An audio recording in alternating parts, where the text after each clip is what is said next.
আসসালামু আলাইকুম। প্রিয় দর্শক, সবাইকে স্বাগত জানাচ্ছি আমাদের আজকের আয়োজনে। আপনাদের সাথে আছে আমি ওয়াহিদ ফারুকী। আজ আমাদের সাথে স্টুডিওতে উপস্থিত রয়েছেন লেখক, রাজনৈতিক বিশ্লেষক জনাব গৌতম দাস। দাদা, আপনাকে স্বাগত জানাচ্ছি আমাদের আজকের আয়োজনে। Thank you. আমরা আজকে আসলে শুরুতেই যে বিষয়টা আলোচনা করতে চাচ্ছি, আপনি জানেন যে গতকাল একটা নৃশংস ঘটনা ঘটেছে।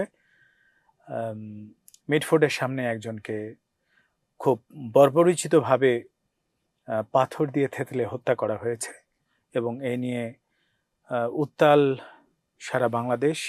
ক্যাম্পাসগুলোতে প্রচুর বিক্ষোভ হচ্ছে এই খুনের ঘটনায় এবং আসলে অনেক দিন পর এত বড় বর্বরোচিত ঘটনায় আমার কাছে মনে হয়েছে যে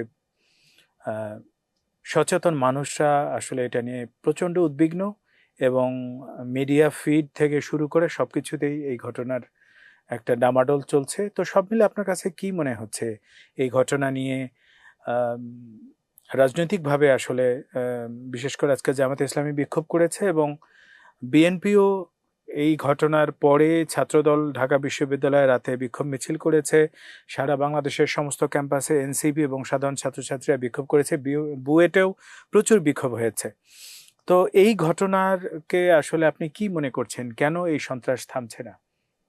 এক কথা উত্তর হলো, এই পুরো ঘটনার জন্য দায়ী হলো তারেক জিয়ার অরাজনৈতিকতা, অ্যাপলিটিক্যাল অ্যাটিটিউড।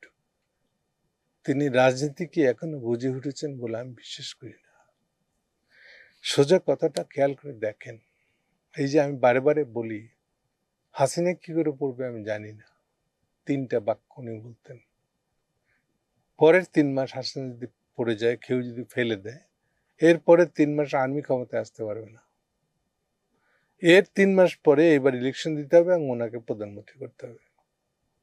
এই যে বক্তব্যটা যে দেয়, এইটাতেই প্রমাণ যে উনি কি পরিমাণে অরাজনৈতিক একটা লোক। এটা কি খুব স্বাভাবিক না? কেউ যদি ক্ষমতা থেকে কাউকে উচ্ছেদ করা, যে ধরনের একটা ফ্যাসিজম 15-16 বছর ধরে টিকে আছে, তাকে উৎখাত করতে পারবে যে সেই কি নিজেই অটোমেটিক্যালি পাবলিকের নিজে না চাইলেও তো সে হিরো, তাহলে সেই কি ক্ষমতা নেবে না? সেখানে তার এক জায়গায় ক্ষমতাটা দিবে। আপনি সিম্পল হিসাবটা দেখেন, এটা যে বুঝতে পারে না কেন, সে বুঝতে পারে না কেন? শেখ হাসিনাকে উৎখাত করবে আরেকজন, কিন্তু ক্ষমতা দেবে তারেক রহমানকে। প্লাস ওই যে 3 মাস আর্মি থাকতে পারবে না কেন? ওনার এই আর্মির প্রতি এত বিতৃষ্ণা কেন? জিজ্ঞেস করলে আবার বলে যে আমাকে আর্মি চেনেন না, আমার বাবা জেনারেল ছিল। ভ্যানিটির দিক থেকে কিন্তু টনটনে কেন? বিষয়টা তো রাজনীতির আর্মি না, রাজনীতি বুঝেন না, কিছু বুঝেন। এটা কেমন করে তার বাবা ক্ষমতায় ছিলেন, ওর ভিতরে রাজনৈতিক দিক কি ছিল, তার মার আমলে রাজনৈতিক দিকটা কি ছিল, এটা কখনো স্টাডি করছেন আমি বিশ্বাস করি না। ফলে শেষের দিকে ওনার 2006 সাল পর্যন্ত যে সরকার ছিল, সেই সময় ওনার যে ভূমিকা, আমরা তো এটা ভুলে যাই নাই যে র্যাব গঠিত হয়েছিল কিন্তু আমলে, খালেদার আমলে, আমেরিকানদের নির্দেশ বলাই নির্দেশের সরাসরি। এই র্যাবকে দিয়ে উনি নিজের দলের লোকদেরকে খুন করেন নাই, এটাকে আমি ভুলে গেছি। আপনার পুরনো হিস্ট্রি দেখেন, পুরনো নিউজ পেপার কাটিং দেখেন, বিশেষ করে 6 সালে যতগুলো খুন হয়েছে। তাহলে ওনার স্টাইলটা হলো, উনি গুন্ডা, মাফিয়ার সর্দার হয়ে থাকাটাই এটাকে পলিটিক্স মনে করতেছেন। কে কত ভালো একটা মাফিয়া পালতে পারে, মাফিয়া কন্ট্রোল করতে পারে, মাফিয়া দিয়ে দেশ শাসন করতে পারে, এর সঙ্গে রাজনীতির কোনো সম্পর্কও নাই, ন্যূনতম কোনো সম্পর্ক নাই। তাহলে এরপরে কি করলেন উনি? যখন সামবডি, উনি না অন্য কেউ, সামাজিক সংঘাত গতিমুখের ভিতর দিয়ে একটা কোথাকার কোটা আন্দোলন ছিল, সেটাকে টেনে নিয়ে আমরা নিয়ে যেতে পারলাম এবং এতেই হাসিনার পতন হয়ে গেল। জিনিসটা সহজ। অর্থাৎ 3 বছর ধরে 21, 22, 23 সাল ধরে উনি খালি এগুলি করে যাচ্ছেন। আর যেহেতু সিদ্ধান্ত নিয়েছেন হাসিনা কি করে করবে উনি জানেন না, তা হাসিনা করবে থেকে পড়ার কোনো কারণও ছিল না। এবার হাসিনা যখন পড়লো, এখন ওনার বিপদ হলো যে তাহলে উনি ক্লেম করবেন কি করে যে উনি পাওয়ারটা চান, বা আমি কিছু একটা করছি, এর সাথে ছিলাম, এই ক্লেম করার সুযোগ করি। ফলে স্বভাবতই আমি বারে বারে যে কথাটা বলি, 5 তারিখে ঢাকায় যে 3টা মিছিল ঢুকছিল দূর দূরান্ত থেকে, উত্তরের শেষ মাথা দিয়াবাড়ি থেকে, যাত্রাবাড়িতে শনির আখড়ার পিছনের দিক থেকে, আরেকটা আসছিল সাভার থেকে, সাভারেরও ওপারে মানে জাহাঙ্গীরনগরের ওপার থেকে। এই 3টে মিছিল যখন ঢাকায় ঢুকে, এই মিছিলের প্রত্যেকটা মিছিলে আমি অ্যাভারেজ করে দেখেছি কোনোটাতে 62 কমের লোক মারা যায় না যারা পার্টিসিপেন্ট তাদেরকে, এবং কি হারে যে তাদেরকে খুন করা হয়েছে। একটা ছেলের ছবি দেখতে পাবেন আপনি, তার বন্ধুটা গুলি খাইছে, পিছন দিক থেকে অবশ হয়ে গেছে, সে কোনো মতে তার বন্ধুকে ধরে আঁকড়ে ধরে আছে, এই অবস্থা আর একটা পুলিশ এসে তার বন্ধুকে গুলি করে দিয়ে মেরে ফেলল। এই ধরনের নৃশংসতা ঘটেছে 5 তারিখে, যার আর কয়েক ঘন্টা পরে হাসিনা পালায় যাবে, উড়াল দিবে। এই ঘটনা যে যারা পার্টিসিপেট করেছিল, দে আর দ্য রিয়েল, সত্যিকারের বাংলাদেশের অভ্যুত্থানকারী। এবং খোঁজ নিয়ে দেখেন এর ভিতরে কে ছিল না। মুদি দোকানদার, দোকান ফেলে গেছে এখানে। আপনার স্টুডেন্ট তো আছেই, এককালে কোনো এক সময় রাজনীতি করতে, হয়তো এখন চাকরি করে ছোটখাটো। তার কাছে মনে হচ্ছে এই দিন যদি সে মিছিলে না যায়, সে নিজের কাছে প্রশ্নবিদ্ধ থেকে যাবে যে আজকের দিনে আমি বাইরে বেরোলাম না, এই মিছিলের পক্ষে থাকলাম না, এই সুযোগটা আমি মিস করলাম, তাহলে আমি কে আসলে? এতে নিজের কাছে নিজের প্রশ্ন উত্তর নেই। প্লাস ধরেন যে একটা রিক্সাওয়ালা, অল দ্য ওয়ার্কিং ক্লাস, তারা পার্টিসিপেট করছে ওর মধ্যে। তাদের কাছে মনে হচ্ছে এটা এক এক্সট্রিমে চলে গেছে, এই হাসিনাকে আর সহ্য করার মতন অবস্থা নাই। এই অবস্থায় যখন ঢুকছে তারা, এরপরে তারা সে উল্লাস করে, এই জন্য জিনিসটার নাম হচ্ছে ছাত্র জনতার বিপ্লব। এরপরে দেখেন কাহিনী কি হচ্ছে। এখন ন্যাচারের এর ইম্প্যাক্ট পড়বে সমাজে, পাড়ায়। একই পাড়ায় ওই বিএনপি ছেলেটা আছে, আপনি আছেন যারা গেছিলেন, স্বভাবতই যে গেছিল সে বলবে ও তুই বিএনপি করিস, ওই দিন তো দেখলাম না তোরে, কারণ বিএনপি কোনো প্রোগ্রামই ছিল না তো ওই দিন। না, অনেক বিএনপির কর্মী ব্যক্তিগতভাবে গেছে, থাকতে পারেনি বন্ধু বান্ধবের কারণে, কিন্তু নির্দেশ দিয়ে পার্টির কোনো প্রোগ্রাম ওই দিন ছিল, তার সাহস থাকলে বলুক না 5 তারিখে প্রোগ্রাম ছিল না, আমরা তো সবাই জানি, এবং মির্জা ফখরুল ইসলাম এখনো মিডিয়াতে যে এক মিনিট আমি তো আসতেছি। এখন এই যে কাণ্ডটা করলো, এরপরে সে দেখলো যে তো পাড়ায় থাকতে পারে না তার কর্মী, মানুষের টিটকিরি যায়। এই টিটকিরি ঠেকানোর জন্য বুদ্ধিমান তো সে মনে করে মাফিয়া চড়ানো লোক, সে এখন মনে করলো আমি এইবার এদেরকে দিয়ে গুন্ডামি করাবো, আর গুন্ডামি করতে গেলে পয়সা দিতে হবে। তো ঠিক আছে, তারা এখন চাঁদাবাজ হয়ে যাবে, আওয়ামী লীগ চলে গেছে, ওই জায়গাটা দখল করবে, এই লোভে তারা এই কাজে নেমে আসবে। আর এই কাজে নেমে এসে এইবার তারা ওই যারা মিছিলে গেছিল, যারা টিটকিরি দিচ্ছে, যারা ফেসবুকে তাদের বিরোধিতা করতেছে, তাদেরকে বাসা থেকে ডেকে, আমি যাত্রাবাড়ির ঘটনা আমি নিজে ব্যক্তিগতভাবে জানি, বাসা থেকে ডেকে নিয়ে এসে বলা হচ্ছে তুই পাড়ায় থাকবি না। প্রথম দিকে সে পালাইছে, কি করবে, এরকম গুন্ডামের হুকুম দিলে। পরে বন্ধু বান্ধব বড় ভাই, ঠিক আছে ভাই মিটসাট করে দিই, উনি থাকবে পাড়ায়, কিন্তু আপনাদের সাথে কোনো কাজে কমে নাই। এই যে জিনিসটা শুরু হলো, তাহলে হোল বিএনপি 5ই আগস্টের পর থেকে যে বিএনপিকে দেখছেন, এ তো দাঁড়ায় আছে মাফিয়াগিরি করে, এ তো দাঁড়ায় আছে গুন্ডামি করে, চাঁদাবাজি করে। এর তো শেষ হচ্ছে, এটা কয়দিন চলবে, কয়দিন চালাবেন এটা? আমি মনে করি গতকালকের দিনটা ছিল এটা একটা ফুল স্টপ। এটি আপনারা বলতেছেন, এটি নাড়াচাড়া পড়ছে বলছেন। আজকে দেখেন কি হারে লোক বিএনপির পদত্যাগ করছে। কিন্তু এর সাথেও একটা খুবই দুঃখজনক ব্যাপার,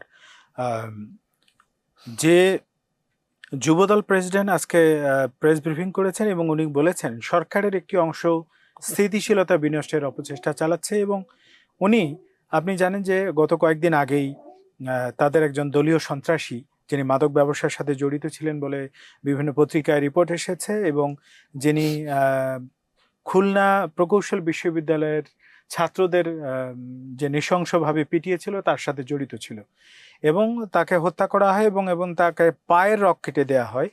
সেই ইস্যুকে ধরে কোনো প্রকার সিদ্ধান্তে আসার আগেই আজকে যুবদল প্রেসিডেন্ট উনি বলেছেন যে আমরা জানি কারা রক কাটে এবং এটা তাদের উপর চক্রান্ত, এবং এত বড় একটা ঘটনা যেটা মানুষের হৃদয়ে এখনো একটা ট্রমা তৈরি করেছে, যে পাথর দিয়ে কিভাবে নৃশংসভাবে একজনকে পিটিয়ে মারা হয়েছে, সেই ঘটনাকে সবাই জানে যে তারা বিএনপি রাজনীতির সাথে জড়িত, ভিকটিম এবং যারা মেরেছে সবাই। তো সেই ঘটনাকে যুবদলের প্রেসিডেন্ট যখন প্রেস ব্রিফিং করে বলছেন যে এই ঘটনায় বিএনপির কেউ জড়িত নয়, তখন এই যে দায় এড়ানোর টেন্ডেন্সি, এটা আসলে কিভাবে যাবে? মানে চাঁদার ক্ষেত্রে এটা তো নতুন না। যখন তারেক সিদ্ধান্ত নিয়েছে যে সে এভাবেই রাজনীতি করবে, এভাবেই চালাবে, এভাবেই সে ইলেকশন করবে, মানে চাঁদার ক্ষেত্রে কোনো বাধা নেই, বাধা কিন্তু নেই। যখন ধরা পড়বে তখন Yes. তার দায় না না, এড়িয়ে যাবে। আপনি অনেক ক্লিপ পাবেন, অ্যানি অথবা দুদু কর্মীদের সাথে কথা বলতেছে, চাঁদা তুলবা, চাঁদাবাজি করবো, কোনো অসুবিধা নেই, কিন্তু ধরা পড়া যাবে না। যদি ধরা পড়ো আমি কিন্তু বহিষ্কার করে দেবো। That is the decision, that is the rule. যে যখন তুমি ধরা পড়ে যাবা তখন আর আমি তোমার দায়িত্ব নেব না। এখন যার যার তার এর দায় আর পার্টি নেবে না। সে এই ভিত্তিতে তো নিয়োগ হয়েছে।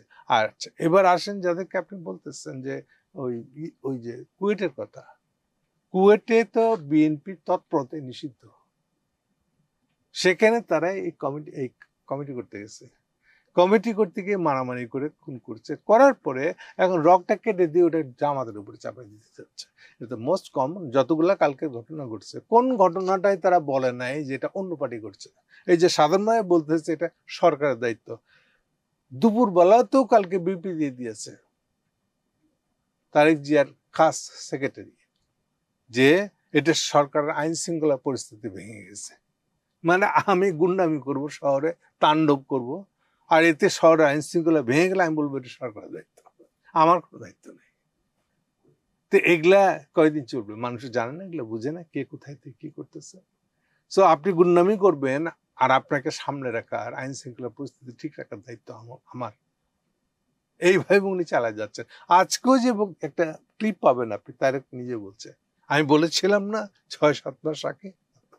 জি, আমি ওটাতে আসতাম। তো তারেক রহমান যেভাবে বলছেন যে 6-7 মাস পরে আসলে অদৃশ্য শত্রুর বিরুদ্ধে আপনাদের লড়াই করতে হচ্ছে। আসলে এই সন্ত্রাসী কর্মকাণ্ড গুলোর বিরুদ্ধে যারা রুখে দাঁড়াচ্ছে তারাই কি অদৃশ্য শত্রু? মানে এই কর্মকাণ্ডের বিরুদ্ধে এখন স্বতঃস্ফূর্তভাবে বিভিন্ন রাজনৈতিক দল এবং বলতে হবে অদৃশ্য শত্রুতা, আপনি কাকে বলবেন? তাহলে তো দৃশ্যমান কাকে হচ্ছে নাম বলতে হবে, তো আমি তো বলতে পারছেন না আসলে। আর একটা দিক বলি, এই যে হিসাবের 11 মাস হয়েছে, এর আগের 3 বছর, 1-2 মাস না, আরো পিছনের দিকটা বললামই না, 3 বছর, 3 বছর ধরে সে রয়ের কোলে উঠে বসে আছে। আর এই 11 মাসে যে কি করছে আপনারা দেখছেন, এখন নির্বাচন করছে। ইন্ডিয়ানরা মনে করছিল যে এই ছেলেটা, এই রাজনৈতিক দলটাকে দিয়ে তারা ইলেকশনটা ঠেকাবে, আগে এনে ফেলবে, যাতে বিচারটা না হয়। কারণ বিচার হলে পরে হাসিনা ফাঁসবে, হাসিনা ফাঁসলে মোদির হতে ফেসে যাওয়ার সম্ভাবনা। প্লাস বিডিআর হত্যাকাণ্ডের বিষয়টা যদি আবার ফাইল খুলে, তাহলে আমরা হেরে যাবো, ধরা খেয়ে যাবো।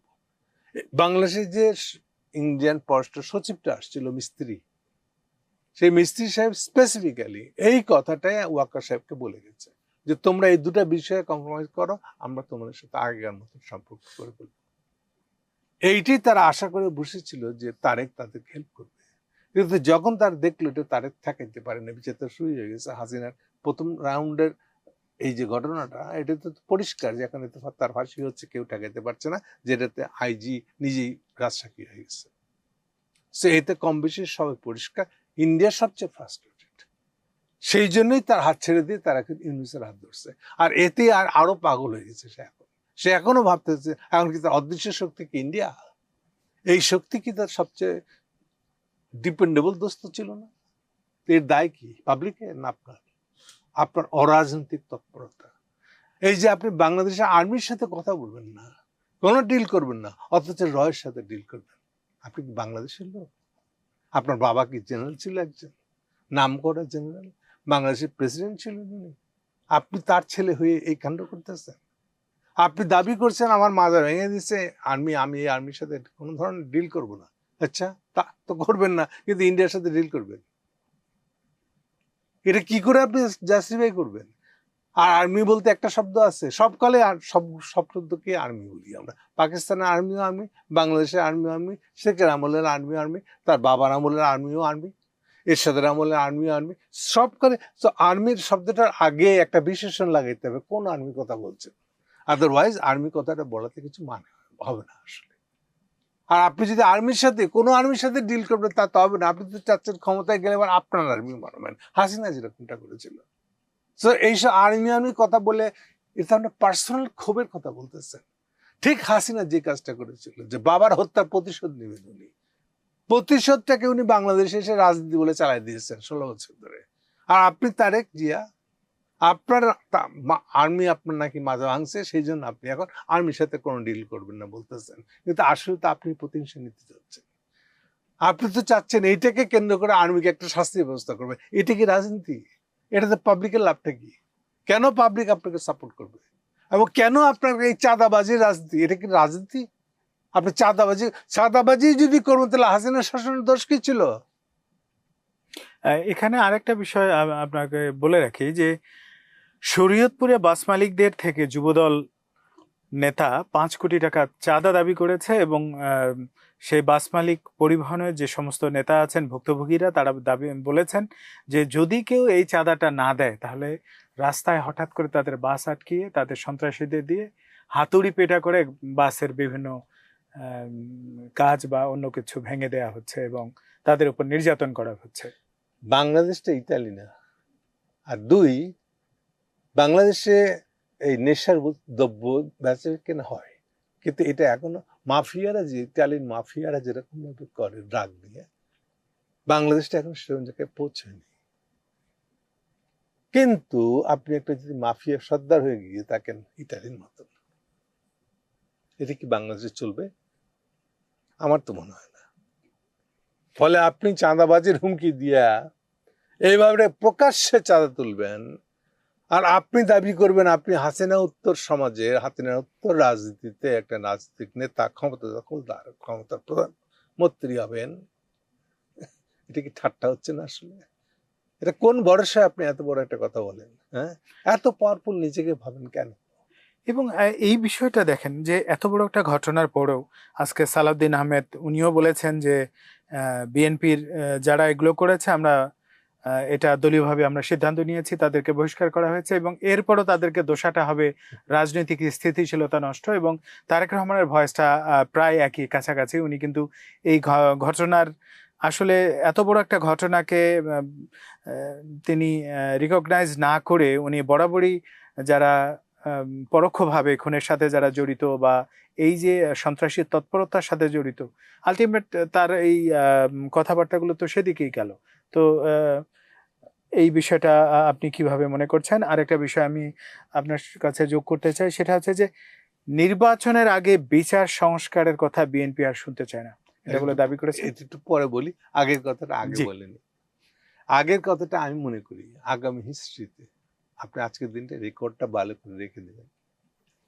আগামী দিনের হিস্ট্রিতে লেখা হবে এই যে পাথর দিয়ে থেতলায় হত্যা এবং আনুষঙ্গিক যে চাঁদাবাজির কাহিনী, পাবলিকে রিয়াক্ট করে ওঠা, এই দিনটাকে গণ্য করা হবে বিএনপির চেয়েও বড় কথা তারেক জিয়ার পতনের দিন। আমি বহুবার বলেছি, জিয়াউর রহমান রাজনীতি করে গেছেন, খালেদা জিয়াও সুন্দরভাবে সেটা করে গেছেন গত শতক পর্যন্ত অন্তত। আর তারেক জিয়ার হাতে এটা বিএনপি ফুল স্টপ হয়ে যাবে। এই হবে সেই ফুল স্টপ। ফুল স্টপের দিনটা হবে গতকালকে। আগামী দিন ইতিহাসে এইভাবে লেখা হবে ইতিহাস। আমি কোনোভাবে বিশ্বাস করি না যে তারেক জিয়া বা বিএনপি আর রাজনীতি উঠে দাঁড়াতে পারবে। এটা শেষ। এটা পাবলিকের মন থেকে মুছে গেছে। এটা পাবলিক আশা করে নাই যে এই জন্য তারা হাসিনাকে তাড়াইছে, বা হাসিনা চলে যাওয়ার পরে, উপরা ফেলে দেওয়ার পরে বাংলাদেশে এখন একটা চাঁদাবাজি সিস্টেম চালু হয়ে আসবে, এরকম একটা মাফিয়া তন্ত্র চলবে, রাস্তায় প্রকাশ্যে যে খুন করবে। এটা দেখার জন্য আমরা হাসিনাকে তাড়াইছি। এটার সাথে এটা জাস্ট অপোজিট। আমরা যদি হাসিনার আমল থাকতাম তোরা পাশ কাটায় থাকতাম, আচ্ছা ঠিক আছে হয়েছে ভাই আমি যাবো না, কারণ গেলে আবার আমাকে আয়নাঘরে পাঠাবে। কিন্তু এখন মানুষ একবার বাইরে বেরিয়ে গেছে, মানুষ এটা কোনোভাবে মেনে নেবে না। আপনারা মিলিয়ে দেখবেন আজকের দিনটা এবং এই বক্তব্যটা আমার। Thank you. এই হলো প্রথম প্রশ্নের উত্তর। সেকেন্ড প্রশ্ন আপনি যেটা বলতেছেন, যে মঈন খান বলেছেন যে আসলে মঈন খানকে নির্বাচনের আগে কোনো প্রকার সংস্কার মঈন এবং খানকে বিচারের স্মরণ কথা করে শুনবেন দিই না। আমি এক্সাক্ট ডেট দিয়ে। 13ই জুন মিটিং হয়েছিল তারেক আর ইউনূসের।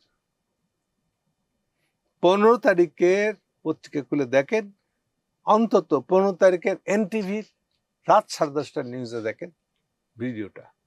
ওখানে মঈন খান বলতেছেন, এই মঈন খান হাসিনার বিচার স্বীকার করে ফেলছে ওখানে, কিন্তু এই ইউনূস আর তারেকের মিটিং এ বিচার হবে, সংস্কার হবে, মোটা দাগে এই শব্দগুলো বলা আছে। এটার মানে কি বিস্তারিত যায় না। ওই দিন উনি পরিষ্কার করতেছেন আরো বিচারের মানে কি, যেন তেন বিচার হলে কিন্তু হবে না উনি বলতেছেন। মানে হলো হাসিনার বিচার, হাসিনা যেভাবে তার আমলে করেছিল যে উনি নির্দেশ দিতেন আর বিচারকরা ওইটা রায় দিয়ে দিত। তো উনি আমাদেরকে শিখাচ্ছেন, মঈন খান আমাদেরকে শিখাচ্ছেন যে ওই ধরনের বিচার হলে কিন্তু হবে না। হাসিনার বেলায় একটা ভালো বিচার করতে হবে এবং ভালো বিচার করতে সময় লাগবে। মানে হলো যে তাদের যেন তেন বিচার হলে হবে না, মানে হাসিনাকে ওদের ইচ্ছা মতন করে যেন হাসিনাকে মানে মাফ করে দিতে পারি, এরকম কিছু একটা। এই বিচার বলতে উনি এটা মানে বিচার বলে ফেলাইছে, এখন জিনিসটাকে যতটা পিছলা হয়ে যাচ্ছে। এই ছিল আমার বক্তব্য। তাহলে আজকে এই কথাটার অর্থ কি হলো? এটা কোন দিকে গেল? যখন যেমন তখন তেমন বলতেই থাকবেন। মানে মাফিয়া তারেক রহমান এখন পুরো পার্টির লোকগুলো সব মাফিয়া উঠতে যাচ্ছে। মাফিয়া রাজনীতি না, এটা সবাইকে মনে রাখতে হবে। রাজনীতি একমাত্র রাজনীতি করা যায়। রাজনীতি কখনো প্রতিহিংসা নয়। বারে বারে বলেছি, মুখস্থ করানোর মতন করে বলেছি। ইভেন আপনার বাবাকে কেউ অন্যায়ভাবে খুন করেছে, আপনি এরপরে ক্ষমতায় আসছেন, আপনার কাজ হবে দেশের মানুষকে সেবা করা, মানুষকে রাষ্ট্রকে পজিটিভলি নেওয়া জিনিসটাকে। আপনি যখন পজিটিভলি কাজটা করবেন, তাতে মানুষের মনে যে আবেদনটা তৈরি হবে, এটি আপনার বাপের যে খুন করেছে তার প্রতি শাস্তি। এটা আপনি পাল্টা শাস্তি দিয়ে করতে গেলে মানুষটাকে প্রতিহিংসা বলবে, 1 নম্বর। 2 নম্বর হল, বা এটাই প্রথম নম্বর, মানুষের জিজ্ঞেস করতে মারতেছেন কেন, এটা আমার কি লাভ? এই প্রশ্নের উত্তর হাসিনাও দিতে পারে নাই। হাসিনা 21 সালে ক্ষমতা এসে বলছে শেখ বিচার করতে হবে, এটা তো 1 নম্বর দাবি বানিয়েছিল। কতদিন দেখেন, প্রথম ইলেকশনে ফেল করছে তারা, সেকেন্ড ইলেকশন যখন 96 সালে যখন যায়, তখন তার আগে এই দাবিটা বদলে ফেলেছে। তখন থেকে আর এটা প্রথম দাবি না। ওটুক আক্কেল হয়েছে ধাক্কা খেয়ে। কিন্তু আবার এই দেখেন 2009-এর পর থেকে যখন আবার ক্ষমতা পাইছে, এইবার আবার বাপের হত্যার বিচার, প্রতিহিংসা ছাড়া আর কোন ধরনের রাজনীতি কিছু ছিল না।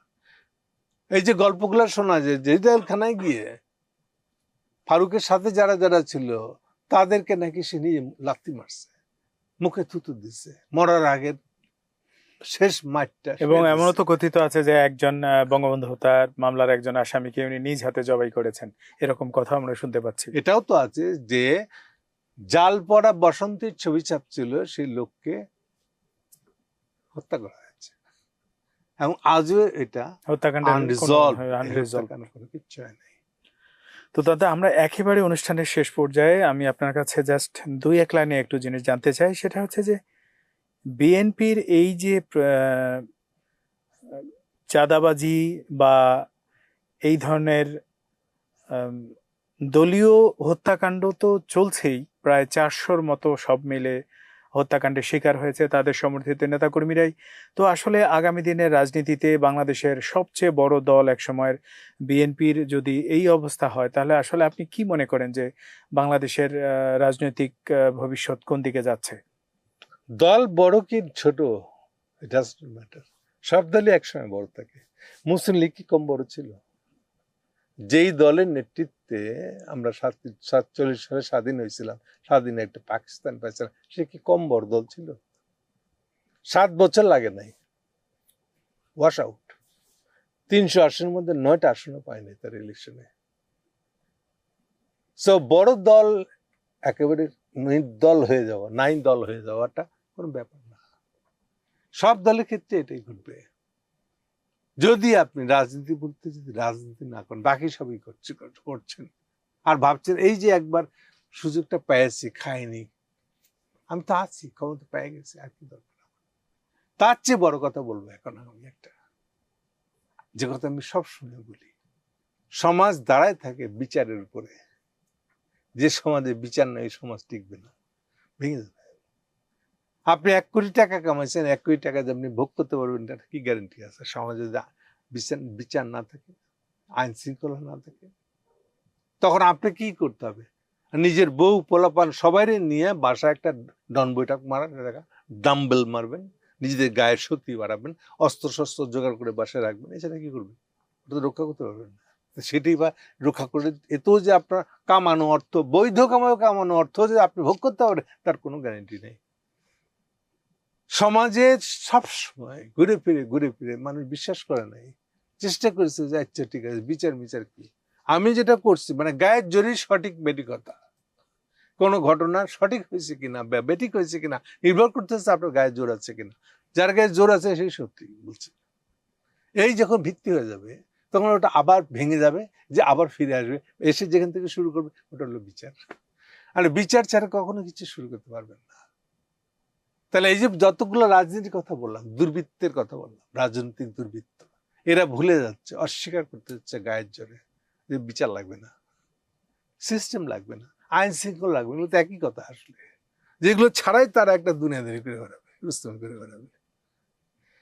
আমাদের মানে পিছনের যদি আপনি 14 পুরস্কার কয়েকশো পুরুষ ধরে দেখেন আপনি, আমরা তো সহজেই এই বিচারের কাছে আসি নাই।